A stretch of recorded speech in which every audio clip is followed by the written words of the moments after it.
Hello, today is July 13th, 2017.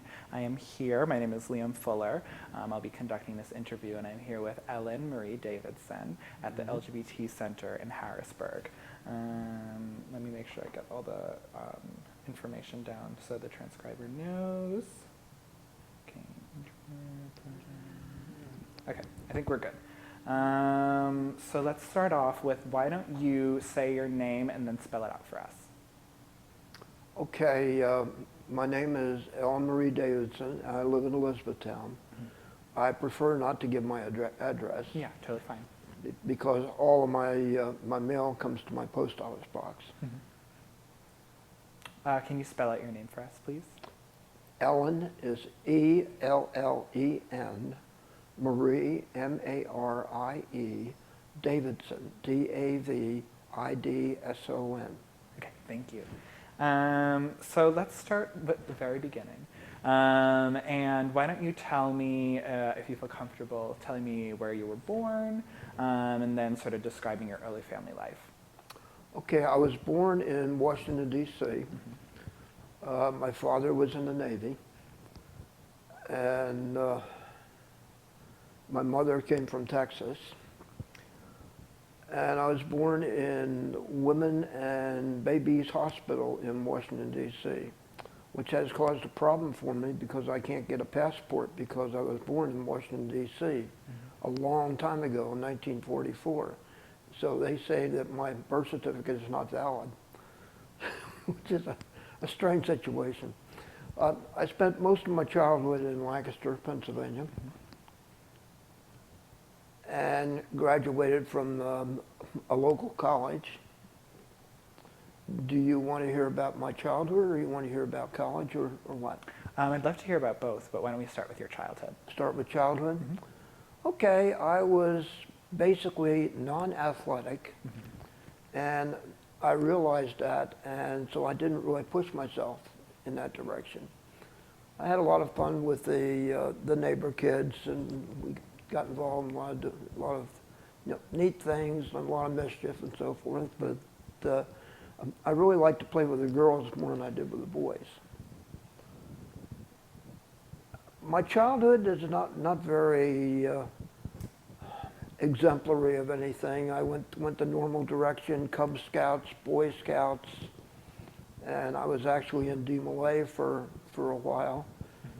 And sometime during probably junior high school is when I discovered that I was a little bit different, and I sometimes felt more like a girl than I did a boy, and I started cross-dressing sometime in junior high school. The first time I cross-dressed was probably about 10 years old, but then I started doing it more and more and more when I was in junior high school and then high school. And at that point, I didn't really understand a whole lot about it. I just knew that I was different. And at that point, I kind of felt alone because I didn't know of a lot of other people that were doing this. I'd see it on television occasionally, and I relished in any opportunity that I saw to see a man dressed up like a woman. I went to a mask and wig performance in Lancaster at the Fulton Theater, and that was wonderful. That was with the University from Philadelphia. And there wasn't really a whole lot going on. One thing that I did do during my high school years, when I found out that I wasn't athletic, and I made friends with some of the toughest kids in the school so that they'd protect me. Yeah. And I started trying to do things that were more masculine, and tried to do, I got into running around with the wrong crowd with the motorcycles and the hot cars and everything else around town, and drag racing on the streets. That was in high school, of course. And things of that nature, because I think what I was actually trying to do was to counteract the feelings that I was having, and trying to mask it, Yeah. somewhat. And I was hiding basically from my parents on this, and I did have a girlfriend when I was in high school, and she actually liked it. Oh yeah? Oh yeah, she actually liked the cross-dressing, and we went to a couple of Halloween parties together, you know, as each other, and that was a lot of fun. Yeah.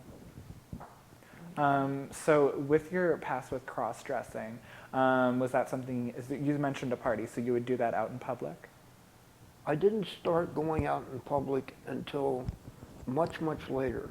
I did go to a couple of Halloween parties while I was in high school, Yeah. cross-dressed, but I didn't really, you know, start going out in public until much, much later, probably around age 50. All right, age 50, okay.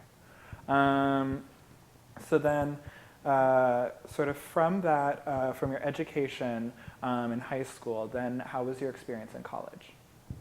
Well, college, I really wanted to be a chemical engineer, and I was academic all the way through school, and I went to a local college, a state college, and I decided to go into teaching. And at first I thought I might want to teach chemistry. One of the reasons I went into teaching was Vietnam was getting very important at this time, and I was trying to stay out of the draft. Yeah. So going into teaching was a shelter, and in fact just being in college preparing for teaching was a shelter for this. And I ran into calculus and I did not get along, and I still have not passed calculus. I tried 3 times, and so I gave up on that, and I finally got through a math that they gave me credit for, and I switched my major from chemistry to biology, and I ended up getting a degree in teaching of biology and other sciences, and that was basically it in undergraduate school. I tried out for the soccer team and didn't make out too well because my advisor told me if I stayed out for my advisor for botany, my professor for biology, who also happened to be my student advisor, told me if I stayed out for soccer, she was going to fail me. So I had to give that up. Yeah. But and that's about it for college. Then I went on to get a master's degree in education from Temple University. And around what years was that? How old were you at that time? Graduated from high school in 1962. College in January '67, and it was about 71 or 72 for the master's degree. Okay. And then, so so you were saying that you went into teaching as a way to sort of avoid the draft. Right. I had a high draft number right when they started pulling the numbers, so I didn't really have to worry. And then as I got older, I didn't have to worry at all because I figured that once I got past age 40 or 45, it would be women and children first, so I didn't have to worry. Yeah. So then... if I had it all to do over again, I think I'd probably go into service. Okay. And why did you initially avoid the draft, if you don't mind me asking? I'd rather not go into that. Okay. I had some physical reasons why I didn't want to be in the service. Yeah. Okay, totally. And then was there any sort of religious presence in your upbringing at all? Yes, and it was very dominant. My father was an elder in the church. My grandmother on my father's side was a devout religious fanatic. And between the two of them, they forced me to go to church. Yeah. And that pretty well destroyed my faith in religion at that point. And I still don't have very much faith in religion today. It's funny how it can be the opposite when they force you to go. Then Yeah, you well, don't they forced me to go to church. You don't really want to do it anymore. I can tell you some funny stories about that because, you know, in junior high days, they would drop me off for Sunday school, and then they'd go to church. And I soon ran into a group from the Sunday school class, and we all decided we didn't like it, so we'd go to the local pool hall and shoot pool for an hour or so, and then go back and meet my parents when they came out of church. So then what denomination were your parents? Presbyterian. Presbyterian. Okay. And so was there any particular age when you came out as whatever your identity is?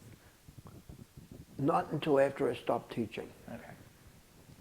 I stopped teaching in '94, and Ellen kind of blew the doors off in the closet in '96. Okay. And then with your coming out experience, did you come out to friends first? Did you come out to your family? What was sort of the process? Primarily my wife and my mother and father and my daughter and granddaughter still do not know. Okay. At this point. So your wife isn't aware? My wife knows. She is not supportive. Okay. She is what I call tolerant. Mm-hmm. You know, we haven't broken up yet, and I don't understand why, but at this point, she doesn't really want to participate in anything. She doesn't want me actually to do anything, but she's not holding me back. Mm-hmm. Okay. And do you two still live together? More or less. Okay. So let's sort of jump back a bit. Can you talk about sort of your foray into teaching, how you got your start, things like that? What's that? Yeah. Can you talk about how you started to become a teacher and like sort of your experience with that? Well, my experience with teaching was that I graduated in January of '67, and that meant that I had to find something to do in the spring rather than go to work for 6 months. And I took a job at a school district in Berks County that was very backward, and I don't think they liked me a whole lot because I was more liberal than they were, and also I was an evolutionist. I was a Darwinian evolutionist, you know, with my biology background, and I ran into some difficulties with some of the fundamentalists in the community. You know, so I left there after about a year and a half. Without revealing any of the specifics of your time teaching, were there any positive, negative experiences that you had over your time? Lots of positive experiences. Yeah. Do you want to talk about For the most part, the kids liked me, and I was able to get them involved in a number of different activities. You know, we had a tropical fish club. We had I had a chess club. I had a science club for a while. I had a computer club. I got kids interested in doing science projects, and served as county science fair chairperson for 2 years. And so those are positive experiences. Also, while I was teaching, I got involved in other activities. I got involved in the JCs, and you know, through the JCs, I eventually became president of the JCs, and then a regional vice president, which is a state office, and got involved with the fair in Elizabethtown that the JCs had revived, and I've been with that ever since they revived it back in 1981, and I'm still a member of the fair committee, and I'm very active in that. What does JC stand for? Junior Chamber of Commerce. Okay. Was the old, you know, name for the group. It was They call themselves Young Men of Action, age 21 to 36. And then they changed the name from Junior Chamber of Commerce to JC's. And it's no longer very active in Pennsylvania, but there are other chapters in other states and also worldwide. So what is the purpose of that organization? Service to the community. And do you have any sort of stories about that you'd like to share? Lots of stories, actually, but what can I say? Well, I learned to drink beer in the JCs. That's one thing. I was regional vice president, and there were many times that I'd have to go travel, to other chapters. And then after the chapter meeting was over, we'd adjourn to the local bar. And many times I closed the local bar. And one thing that was interesting about that was I was teaching at the time, so I had to get up and go to teach school the next morning. So, sometimes that was a little bit rough. Yeah. And what sort of, from your years of teaching, what would you say would be like sort of the skills or sort of what did teaching give you? Well, there's various different skills that are needed. One is, learning the fact that all students do not learn at the same level, and some need different techniques in order to get some success. We used a lot of laboratory experiences. We used a lot of hands-on programs. I was instrumental in setting up a scheduling, program for what I thought was going to be for the whole school when I was teaching junior high school, and it turned out just to be for our group, which was approximately 300 students. And I set up a schedule where they would move throughout the day as a pod of 5 or 6 students instead of staying together throughout the entire day, because the easy way to schedule them was just have this group and then they just stay together all day. And I didn't think that was very, I can't say necessarily appropriate, but I could say it wasn't very successful, because sometimes, these kids would form cliques and then they'd be that way for the entire day and they wouldn't associate with other kids. And the other problem was those who were the problems in the school were also together all day. And that kind of worked against the whole system. Yeah. And we did that for a couple years until my team got tired of it. So I had to go back to what I was doing before. Yeah. And let me just check. And so then going from your experience in teaching, can you talk a little bit about your family life, sort of making a family, meeting your wife, things like that? Well, we had a daughter, and she had a daughter now, and my granddaughter is 15, going on 24, and which is normal. Yeah. I can't say there was really a whole lot that I had in common with my family. I kind of went off on my own, did my own things, a lot with the JCs, and then with the fair, and then with other things I got involved in. I got involved in the community to the extent that I was on the board of directors for the fair. I was on the planning commission for the borough. I was on the park commission for the borough. Considered running for borough council, things of that nature. But that wasn't really family oriented. Yeah. And how's your relationship with your daughter today? Strained. But she does, like I said, she doesn't really know anything, or at least I don't think she knows anything. But we never had a great relationship as she was growing up. So I'd say it's strained at best. Yeah. You know, she's cordial. I wouldn't say we're friends. Yeah. Okay. And so, from teaching, then you started presenting yourself as Ellen.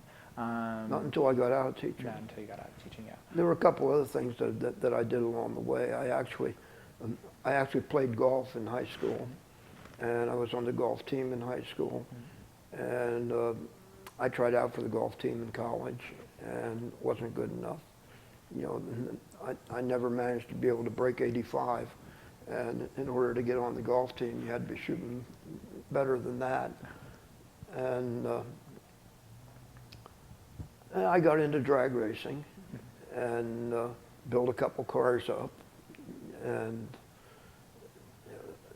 one interesting story is a friend of mine in college had a 57 T-Bird, and I had a 54 Ford with a bored out,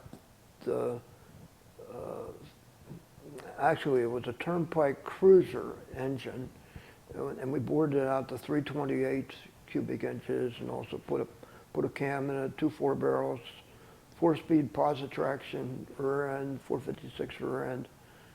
And back in the day, back in the 60s when I was running this was running in the low 13s, which was pretty good at that time. It's not good now, but it was pretty good back at that time. And the interesting thing about it was my buddy that had the 57 T-Bird, you know, his engine was just about the same as mine, and we'd tow each other to the strip. So we'd go to the strip, either down in Cecil County, down in Maryland, or York US 30 Dragaway. And at that time, there was even a strip in Lancaster. And so we would take turns towing each other, and we both ran in the same class, which was demodified production. So the competition never knew which car was going to run, because we'd both show up the strip, both of them identically prepared, and all we had to do was, you know, for the one that was the tow vehicle, all we had to do was jack it up, put slicks on it, it was ready to go. So that was interesting. I did that, you know, part of the way through college. Was there anything else you wanted to bring up before coming out as Ellen? Not really. I just got tired of teaching, so I quit in '94. Yeah. And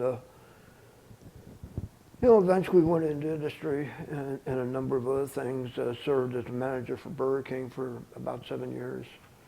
And like I said, Ellen came out in about '96, and that was primarily due to the internet. Yeah. Because prior to that, my understanding about cross-dressing, I didn't really understand transgender very much at that time. Knew about Christine Jorgensen, and knew about a couple others that had transitioned, but didn't really understand a whole lot about it. There wasn't a lot out there about it at that time in the early '90s. But the internet kind of opened my eyes, and I had found a couple friends on the internet, and one of them encouraged me to come out and, you know, start getting involved and go to transgender support meetings. So I found the meeting in Harrisburg, which at that time was called Renaissance LSD, for Lower Susquehanna Valley. And at that time they were meeting at the MCC Church on Jefferson Street. And they still meet there, but it's a different organization now. Yeah. So I got involved in that and served as secretary, vice president, and co-president with another person. And that's about all that I can say about that. You know, that organization became Trans Central today in Harrisburg. Nice. Is there anything more you'd like to talk about any sort of activism you participated in, or your experience with that I was a organization? drag queen for a number of years. You were, yeah. Yeah.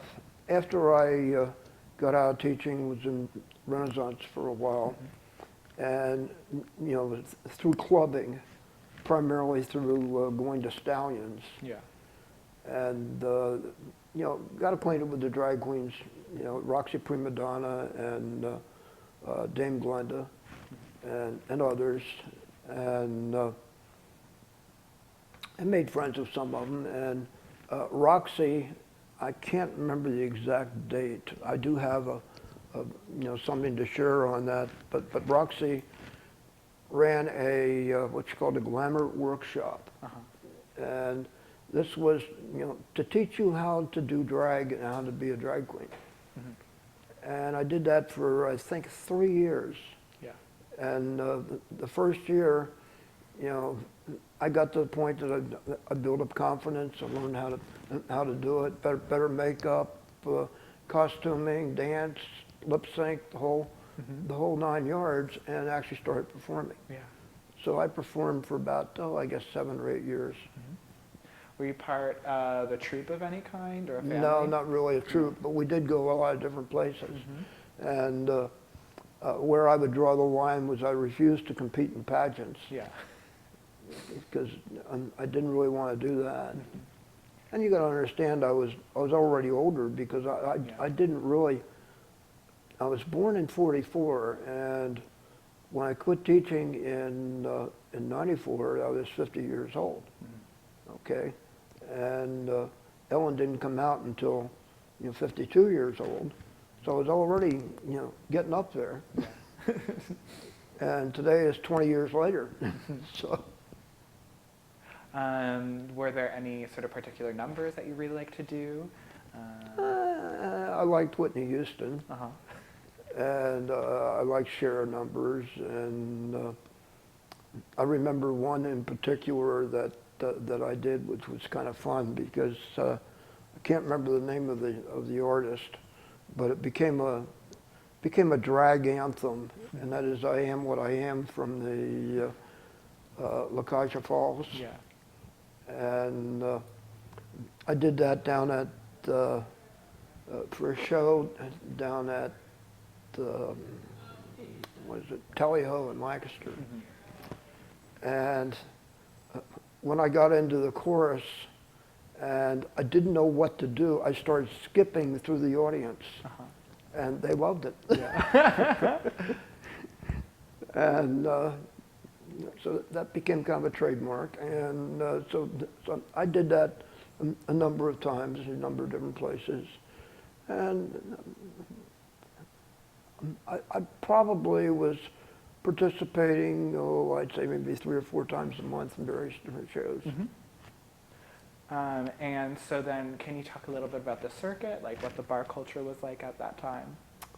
The circuit. Yeah. Well, I wouldn't say there was actually a circuit. At that time, in the early 2000s, there wasn't that much of a circuit. There was the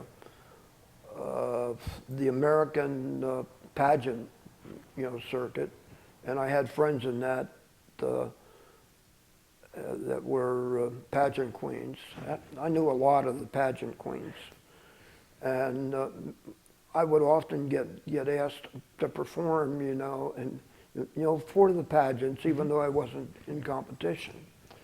And we went to, let's see, I performed in New Jersey, I performed in York, performed in Harrisburg, Lancaster, Reading, and also on Long Island in New York. And it was a lot of fun. Yeah. It's a lot of work, but it's a lot of fun. I'm interested because I'm from like sort of the New York area. What places in New York did you perform? It was actually at a hotel. It was a Holiday Inn hotel, and it was there for the Femme Fever, program that they had in New York. Yeah. And it was kind of cool because we did an air band, and I played the drums in an air band. and it was, backing up a Shania Twain impersonator. And I don't know if you ever tried to play drums and not make a sound. It's a little difficult to do. So then, and then what sort of venues did you perform in Pennsylvania? What areas? What venues in Pennsylvania? What venues? Red Star in Harrisburg, the Scarab, no, not in Harrisburg, Reading, the Scarab in Reading, Tally Ho in Lancaster, Stallions, 704, Brownstone, Velvet Rope, which then became the Club XS and then closed.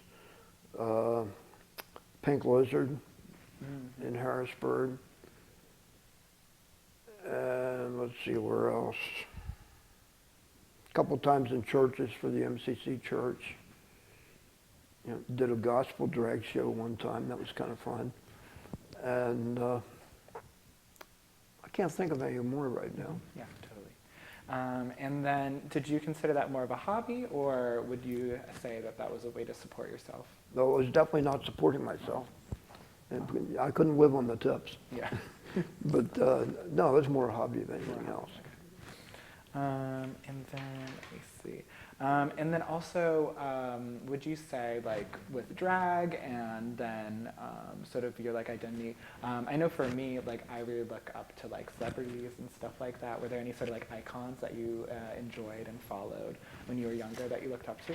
Well, Alexis Kane from Reading, and she was, she's past Miss Pennsylvania from, drag from the American pageant. Miss Pennsylvania America, I think they called it. Another friend was Glenda, Roxy Prima Donna, Biscuit, who passed away.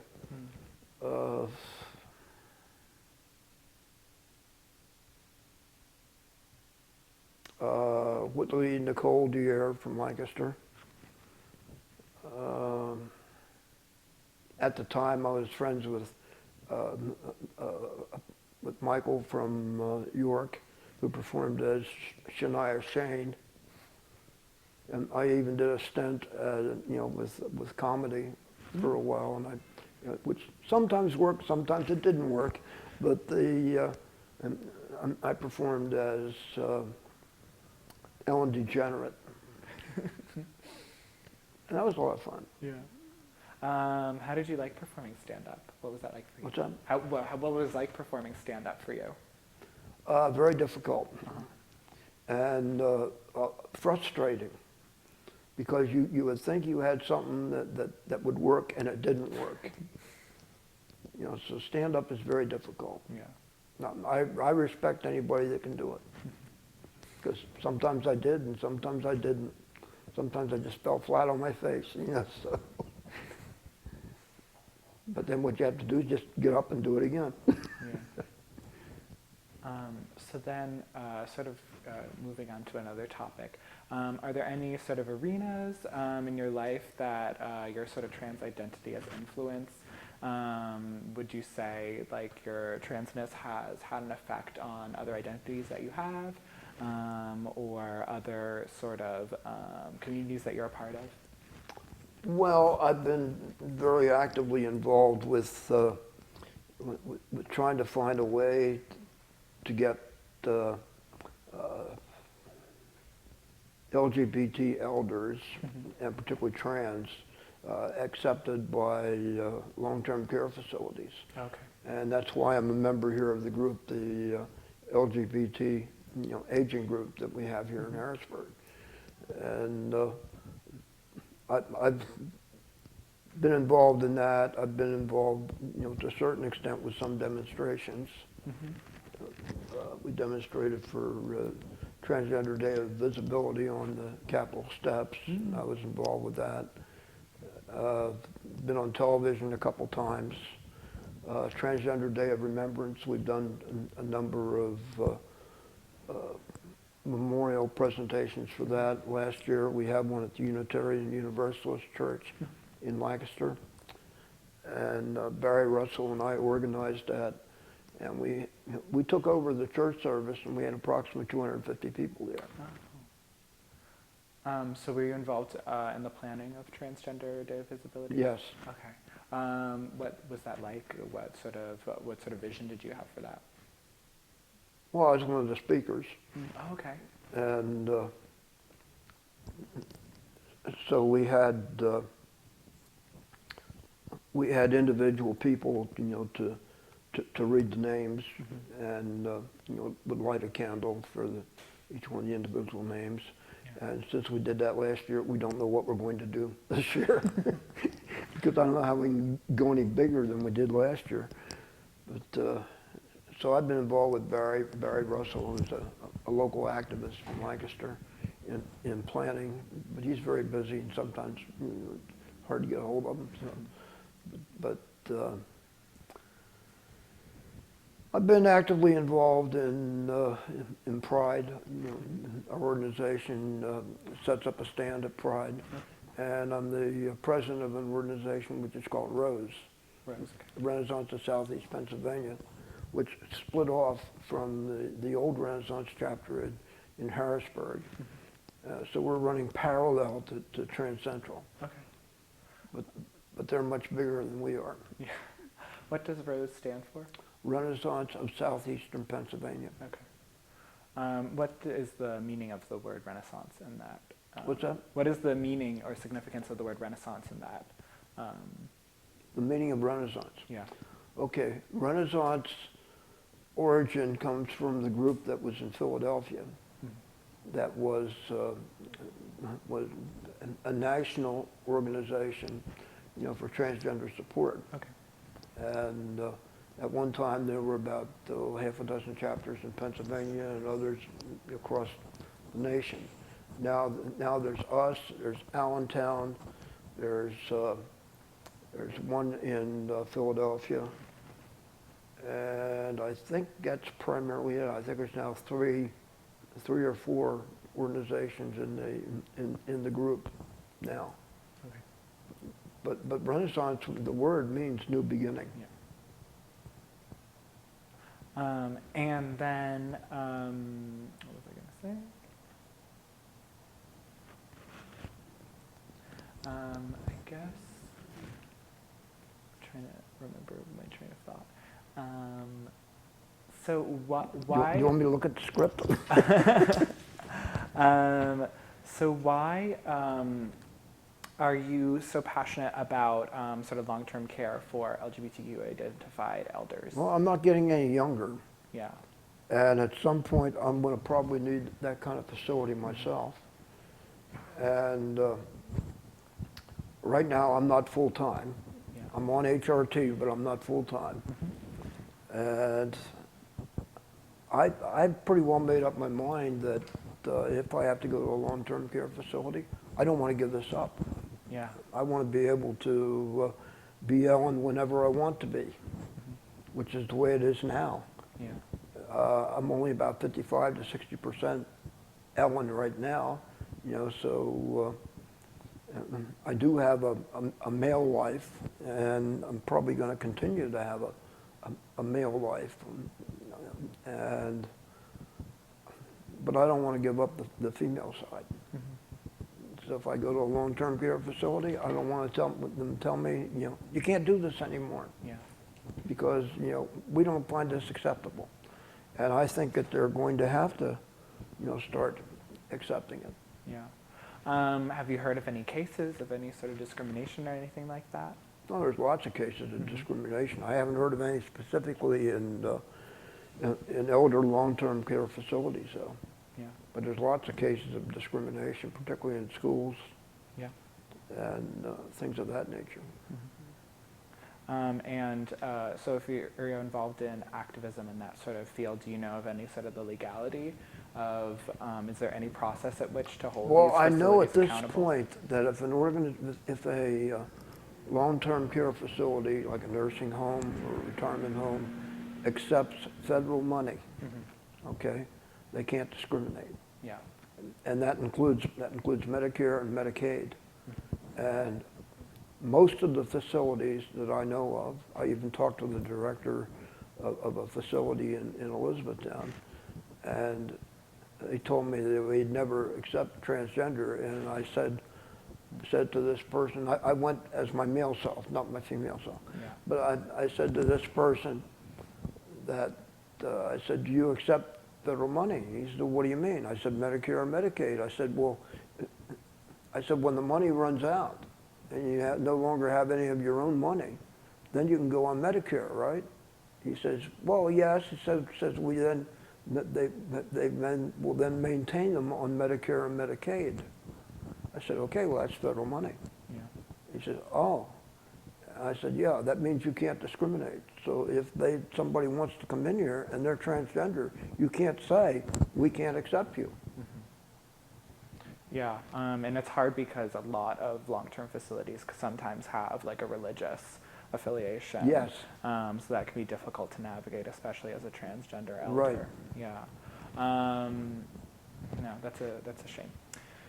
And do you collaborate with Trans Central PA in any Oh, yes. capacity? I work with Trans Central. And I'll be helping them with their booth. They're setting up a booth at Central Penn, and I'll be there helping them with that. We decided not to set up a booth for our organization in Central Penn because we don't really get much benefit from Harrisburg. Okay. Is that for any particular reason? Or is that for any particular reason, or? No, it's just because the organization that I'm running is primarily Lancaster and York County. Okay. We have two meetings. We have a meeting in Lancaster County, which meets on the the second Friday of every month. And then the same organization, which is Rose, meets in York on the fourth Saturday of every month. And both of them meet at churches. Okay. And then can you talk about sort of what it's been like having a leadership role in Rose? I'm a teacher. I'm still a teacher. Yeah. And I enjoy the opportunity to try to educate people and help them understand things. I like the opportunity to let people share information, to ask questions, and I think that's what a transgender support organization does, is you allow people to come in and to talk about themselves and their experiences. Yeah. So sort of shifting gears, have there been any sort of major events or turning points in your life that we haven't covered so far that you'd like to talk about? Major events.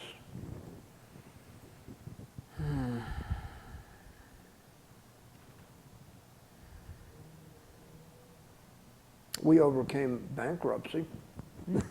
That's a major event. Yeah. Your organization? No, personally. Okay.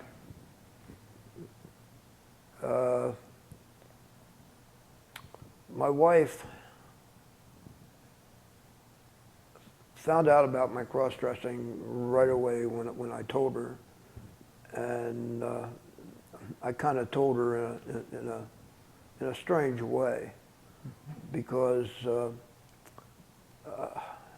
she had gone shopping in Lancaster, and I found that as an opportunity to, dress up for a while and just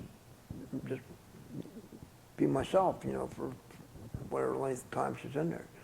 So I was totally dressed, and I was relaxing on the lazy boy chair, and had just turned on the television to watch the Daytona 500 with Dale Earnhardt.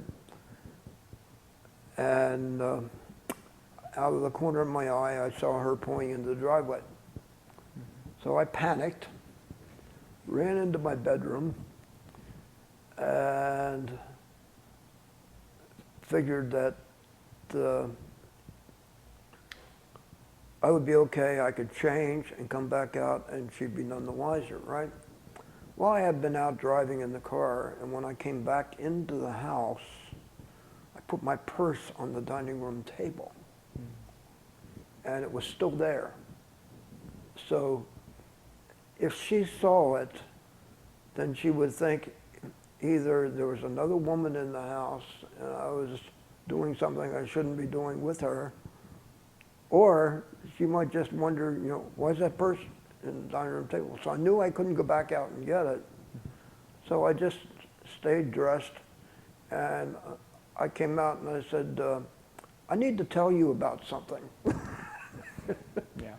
And so I explained it to her, and she didn't want to hear it. She just started screaming and everything. And we talked about possibilities of divorce, and at the time decided we couldn't afford it. And then 3 years later, we filed for bankruptcy because I found out that due to a result of my cross-dressing and her not liking it, she was going out and spending large amounts of money on the credit cards. And she had built up a balance of over $90,000 on several credit cards. And we couldn't get out from it any other way. So we filed bankruptcy, and that was back in the days that you could do it without losing everything. Now you have to, you know, sell everything that you got, in order to be able to get out of it.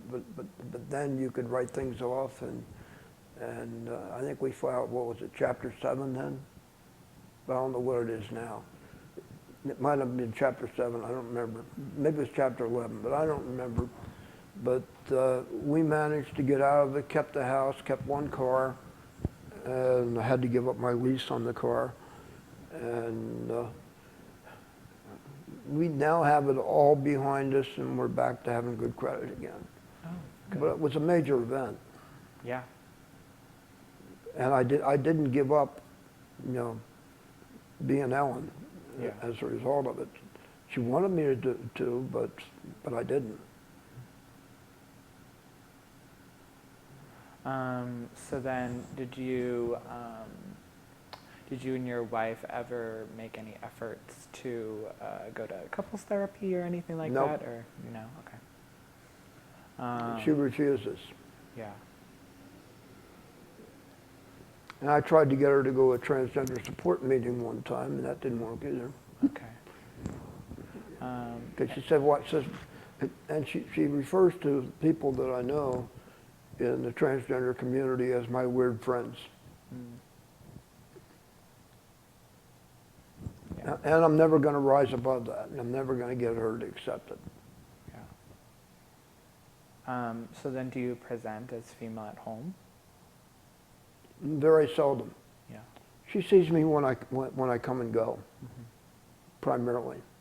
And there have been times that I've come home from being out and just relaxed for a while, and she doesn't really get bent out of shape about it. She did one time say, what are you doing? I said, I'm relaxing. She says, not like that, you're not. But she hasn't really gone beyond that too much. So usually what happens when, if I come home from somewhere, that, like for instance, I'll come home today and it's still daylight, I'll just go change. Yeah. But I don't very seldom change in the car anymore. I used to. And I never change just because I'm going home. Yeah. I used to change before I got home, and I don't do that anymore. Yeah. I used to do that too. You did? Yeah. Yeah. You don't? Are you out now totally? I would say so. Are you out at school? I'm out at school. I'm out back home. Anyone who has any interest in knowing me probably knows. I would say when I talked to you, I had no knowledge that you were transgender. Really? No. Oh wow, that's a relief. Not that I don't want people to know, but it can be dangerous sometimes. Well, you didn't come across that way, because I thought, well, I know transgender counselors. I know Alexis Lake in Lancaster, and she's transgender. Yeah. And I know others too, but Alexis is the one I'm thinking of right now. You know, my counselor, my therapist is not transgender, but she's very accepting. Yeah, well, she would need to be. Yeah, right. Yeah, you would hope. So do you want to talk anything about, have you gone through like the process to get HRT or go on HRT? Well, I started on my own, okay, with Spiral, and I bought that online. And then I finally convinced my doctor, who knew absolutely nothing about HRT and didn't really want to learn, I finally convinced him to give me a prescription for spirolactone on the basis that it was blood pressure medication, which it is. Yeah. That was its original purpose. It was developed as a type of blood pressure medication. And which I convinced him of that. And he knows I've got a little bit of medical background from my biology, enough to be dangerous. And so I convinced him of that. So I started taking that basically on my own. And it wasn't until March of this year that I started, no, March of last year, that I started going to a therapist. And that's Kelly Thompson, who at the time was with Alder Health. Okay. And now she's with behavioral management now in Lancaster. And a few months after she started seeing me, she decided that yes, you have gender dysphoria. Yes, you are transgender. People have been telling me I was transgender all along, and I didn't believe them. I said, no, I don't think I am, because I never felt that I was transsexual. I never felt that I wanted to, you know, to have a sex change or anything like that. But people have been telling me that I was more transgender than not. Yeah. So, you know, she agreed with that and wrote the letter for me. So and I started seeing a doctor in Lancaster. And as of October last year is when I started HRT. Okay. So this coming October will be 1 year. Congratulations. It's a big step. Yeah, naturally. And have you made any efforts to change documentation or anything like that? To what? Change documentation? To change documentation? No. No. Oh, yes, I did on my driver's license. On your driver's license, okay. Only on my driver's license. I had my picture taken one time, and the way the picture turned out, it looked like I had blonde hair. It was actually gray, but it looked like it was blonde, and it looked very feminine. And so then the next time I went in and had my picture taken for my driver's license, I had my hair longer and dyed and everything else, and it looked very feminine. So then I went back and got them to change the gender marker on it. Okay. No problem at all. Oh, really? I had to explain to this one lady how to do it because she'd never done it. But other than that, it was no problem. Yeah. Have you changed your name legally? No. No. Okay. And I don't plan to. Okay. My name is not feminine, and so I'm just going to stay with that. Okay. And I don't plan to do breast augmentation. I definitely don't plan on gender confirmation surgery or anything like that. I usually tell people that are certain parts of my anatomy that I'm kind of attached to, and I just want to keep it that way. Yeah. And they usually laugh when I say that. Oh, really? Yeah.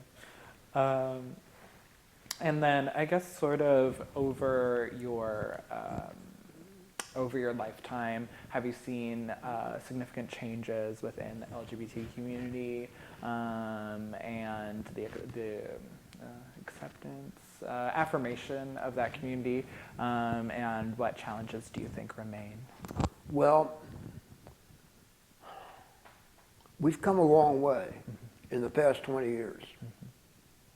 You know, prior to that time, prior to the adoption of the internet, there wasn't a lot of information out there, number one.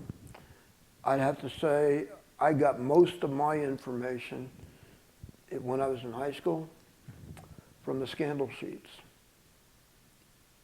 Are those like National Enquirer. National Enquirer, yeah.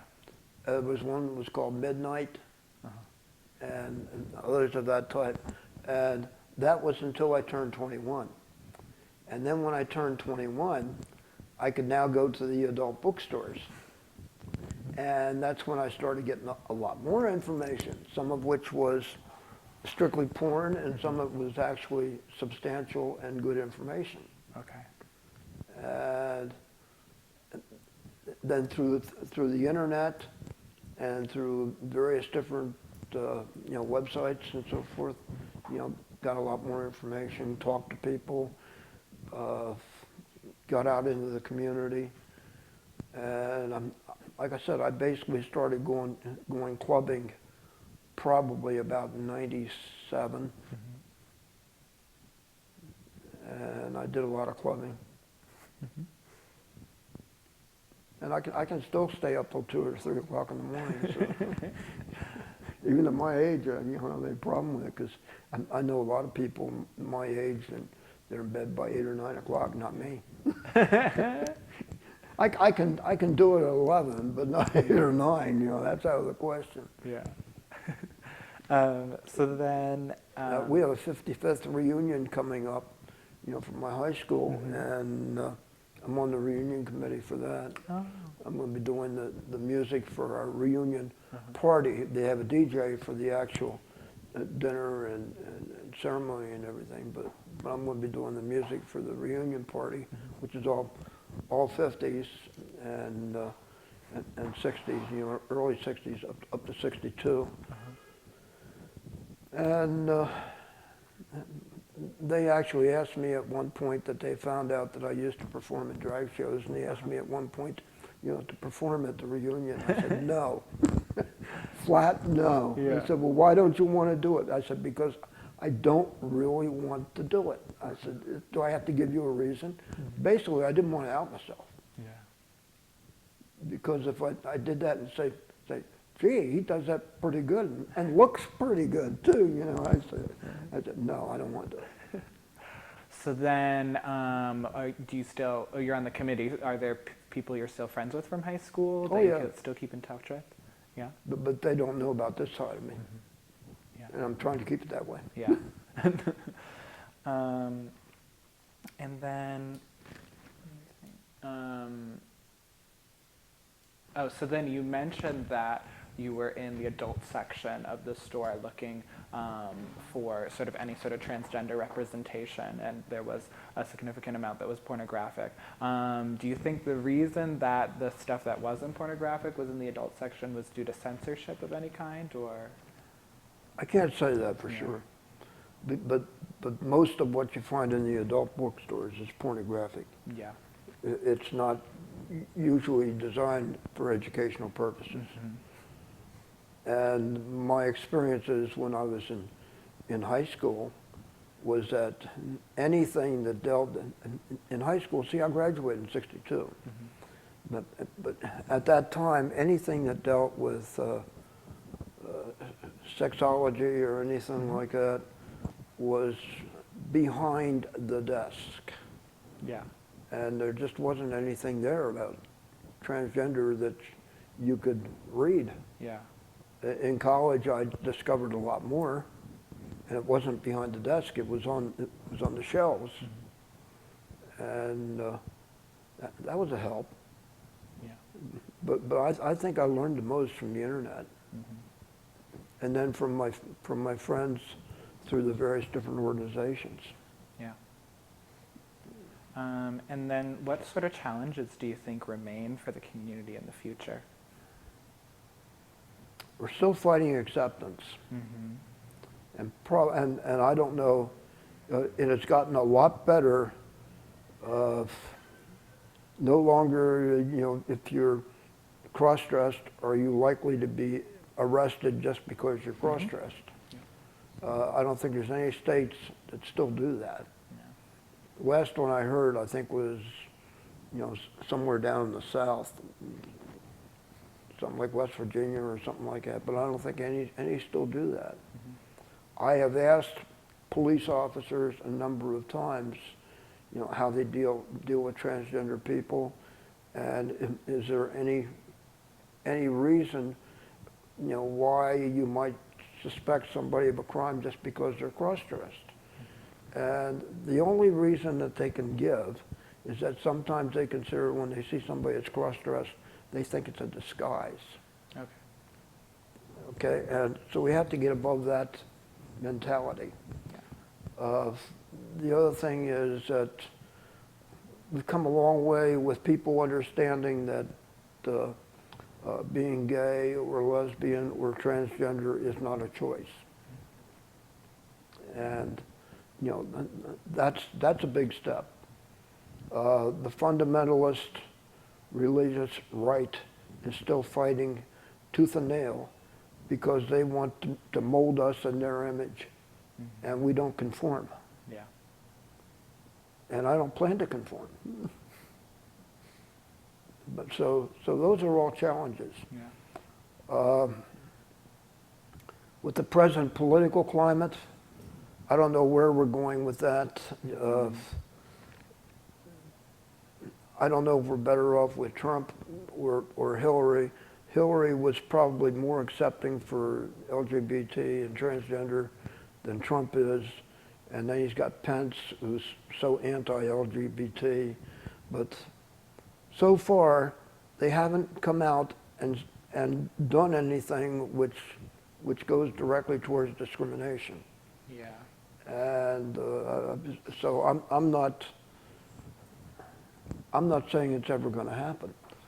I have friends that were ready to go out and commit suicide because Trump was elected. And they said, "Oh, my life is done, and he's gonna put us all in concentration camps and so forth like that." And I don't think that's going to happen. Yeah. But we still have a ways to go, and so I can't predict the future. Yeah. Do you think Trump's election has had any sort of market effects on the community in any way, in any capacity? I think it's made us more defensive. I know people that are activists. I don't put myself out there more than I have to. I'm not one that if I know there's going to be violence or there's going to be, serious protests, I'm not going to be out there beating the drum out at the front of the group. But I support them. Yeah. And I think it has made us more defensive. What would you say on that? What would I say on that? Well, I would say that my political affiliation is very much on the left of things. So as a trans person, and as someone who is a liberal and even maybe further left than liberal, I am just appalled by everything that's going on. I feel like I am in this sort of echo chamber where things keep on happening, and I'm like, how are there people that we elected that are condoning this and that are standing by this on these? It's legislative and then everything. I think it's an absolute hysteria. And under Obama and then also under Hillary, I think there was sort of this thing where we knew that no one was going to try anything that would be dramatic, but with a Republican Congress and a Republican Senate and a Republican Supreme Court and a Republican administration, I'm not sure if, I don't think we can take anything for granted. I think the fact that we have to take, the rights that we do have very seriously and then continue to fight for them. But I don't think anything's going to happen for the next 8 years. Well, we've all heard of the FEMA camps, and we've all heard of the, Shahira law? Yeah. And if, attempts to invoke Shahira law, and if that happens, then we're all done. But, because I don't see how we can combat that. But I don't see them rounding up all the transgender people and putting us in a FEMA camp somewhere. Yeah. Yeah, I would say that's a little dramatic, but at the same time, I think there's a right to be cautious during this time. Then you agree that when I say I think it's made us more defensive. Yeah, I would say so. Yeah, I would definitely agree with you on that. Is there anything else you'd like to cover? Is there anything we're missing? I don't know. I pretty well covered my whole life. Yeah. Do you have any questions for Ellen Barry? Maybe just to talk a little bit more about what kind of activities that the Rose Group does. Or, Okay. If, All right. We've been involved in a number of things. We've had parents come to us that have children who are transgender, and they're asking us, how do we deal with this? We've had some very young transgender children, brought to us already, and we've tried to work with the parents and help them to get counseling, and we've been trying to work with transgender homeless. I was trying to find facilities where you could set up group homes, for transgender people who are homeless. Most of the transgender homeless are youth, and primarily because their parents throw them out of the house because they say, we don't want to deal with this, get out of the house. And so they're on the street, maybe some of them as young as 14, 15, 16 years of age. And unfortunately, some of those get drawn into organized crime or prostitution or something like that. And of my friends that I have in the transgender community, I would say probably a good 10% are homeless. And they claim they can't get a job because I don't know if it's out and out discrimination or not, but I know people that are transgender that definitely cannot get a job. Yeah. Now, I don't have trouble getting a job myself, but I'm not out transgender. However, I could be. And I don't think I'd have any trouble working even if I was transgender. Well, I mean, it is hard because there's no legal protections in Pennsylvania.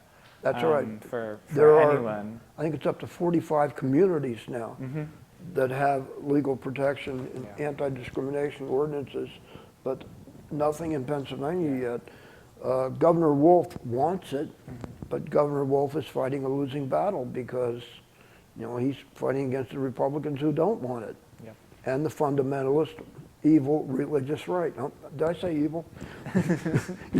Religious right. Yeah. And I have no time for the fundamentalist religious right. Maybe I'm wrong in doing this, but I have these people who come up to me. I was in a consignment shop one time that was run by a Mennonite lady, and I picked out a couple items, took them up there, and I was dressed, and I took them up to her, and she looks at me and she says, God wouldn't like to see you like this. And I said, well, then God doesn't have to watch. And she was taken back by that. And then I said to her, I said, are you going to take my money or not? And she said, well, if I have to. So I gathered them up and I said, okay, I guess it's free. And she said, no, I'll take your money. Yeah. So I hit a nerve when I said it was free, but anyway. But I've had fundamentalist people come up to me and hand me a tract. And they say, here, read this. Particularly if I'm in Ellen mode and somebody comes up. And it even happened at Pride down in Lancaster. And I usually hand it back to them and say, here, give this to somebody who cares. But, so I don't know. So I don't know where I am on that. Yeah. I've had some trouble in department stores too. Oh, really? In department stores? Yeah, at the mall. Not here, back home. Where's back home? North Jersey. Okay. Yeah, I've been asked to go to the male's dressing room. Oh, really? Mm-hmm. I've never had a problem. Yeah, it happens. And I had issues in France as well. I was in France 2 years ago. Well, I never consider passing to be all that important. Mm-hmm. Do you? I wish it wasn't important. I wish that my value and worth as a trans woman wasn't intrinsically tied to passing, but I think that there are a lot of people in this world who aren't accepting of the community, and for them, if I don't pass, I mean, they don't have to say hello to me, and to the contrary, they can say very rude things to me in public if they feel so inclined. Well, with my group, I always tell people it's all about confidence. Yeah, If you have the confidence, nobody's going to challenge you. yeah. Well, I mean, I definitely am not lacking in confidence. And I'm a confident person. Yeah. So is there anything else we haven't covered? I think so. Okay. So I think this would be a good place to end now. Thank you Okay. so much for sharing your story. All I right. really appreciate it, and I think there's going to be a lot of great material in this. Okay, great. Thank you.